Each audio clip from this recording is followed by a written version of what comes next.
Hello everyone and welcome to our weekly wrap-up of news stories that made the headlines. I'm Nicole Cordoves and this is the MP Rundown.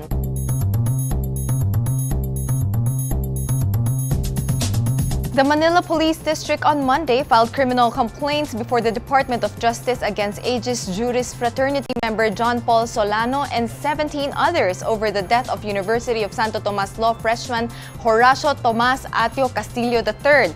John Paul Solano, the only suspect currently under police custody, was subjected to inquest proceedings at the DOJ in violation of the anti-hazing law, perjury, obstruction of justice, and robbery. Apart from Solano, the MPD included in its complaint for allegedly committing murder and robbery are Aegis Juris member Ralph Tranguia and his parents Antonio and Rosemary.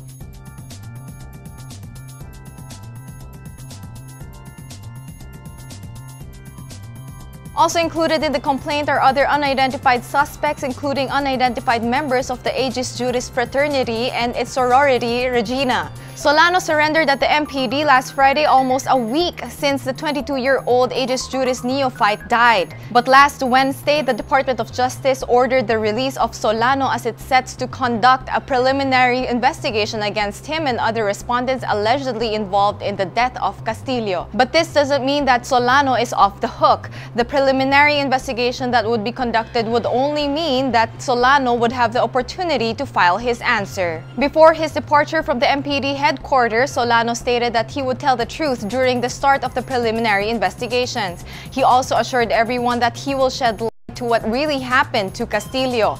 Castillo was laid to rest last Wednesday at the Manila Memorial Park in Parañaque City.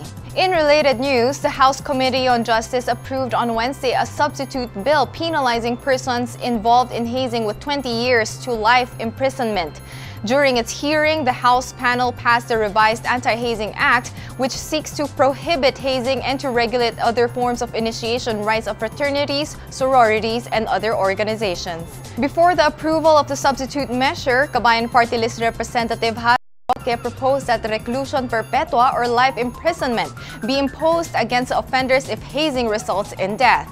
But Bagong Henerasyon Party List Representative Bernadette Herrera D., who is the principal author of the bill and a member of a sorority, rejected Roque's motion, saying that the members of fraternity and sororities had no intention to kill the recruits or neophytes. Under the substitute bill, the persons who participate in the hazing shall face a penalty of 20 to 40 years of imprisonment and a fine of 1 million pesos if hazing results in death, which shall include suicide, rape, sodomy, and mutilation. The panel eventually decided to agree that a penalty of 20 years to reclusion perpetua shall be meted if hazing results in death, suicide, rape, sodomy, and mutilation, the penalty being at the discretion of the judge. The substitute bill provides that all forms of hazing shall be prohibited at whatever stage of the initiation rite or practice. 54% or more than half of Filipinos agree that many of those killed by the police as part of the government's anti-drug campaign did not fight back.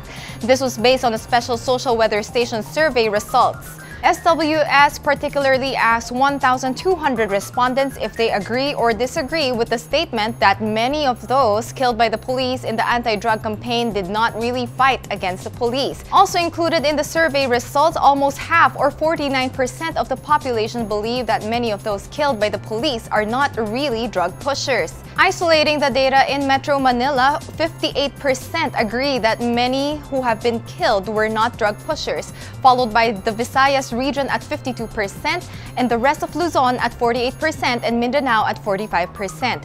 SWS also noted that false accusations of drug involvement were believed by many Filipinos to be the cause of many police killings. In foreign news, China announced on Thursday that North Korea companies operating in the country will have to shut down by January as Beijing applies UN sanctions imposed following Pyongyang's 6th nuclear test. The Commerce Ministry said the companies, including joint ventures with Chinese firms, have 120 days to close from the date the United Nations resolution was adopted on September 11. The announcement comes days after China confirmed that it will apply another major part of the sanctions. That is to limit exports of refined petroleum products to North Korea starting October 1 and a ban on textiles from its neighbor.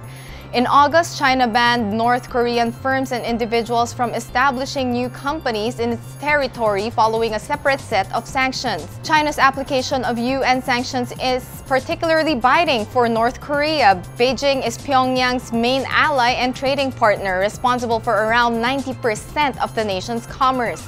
The United States has pressed China to use its economic leverage to strong-arm North Korea into giving up its nuclear ambitions. U.S. Secretary of State Rex Tillerson will visit Beijing for talks with China's top diplomat Yang Jiechi and Foreign Minister Wang Yi. Tillerson will discuss North Korean nuclear tensions, trade issues, and President Donald Trump's planned trip to China in November, the U.S. State Department said. Trump's tour will also take in regional allies Japan and South Korea. Globe Telecom recently held a ceremonial launch in Davao City of the $250 million Southeast Asia-United States or the CUS submarine cable system, which connects the Philippines directly to the States through Davao, where the cable landing station is located. The commercial of the undersea cable system supports particularly the establishment of a data center in Davao City, institutions, internet service providers, and other content providers in southern Philippines. The 14,500-kilometer CUS cable system is part of Globe Telecom's commitment to provide faster transmission, more efficient internet connectivity, and greater network resilience in Mindanao and the rest of the country. It uses the latest 100 gigabits per second technology that can deliver 20 terabits per second capacity.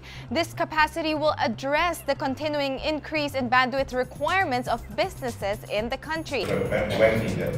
But more importantly, what this gives us is a whole lot of resiliency.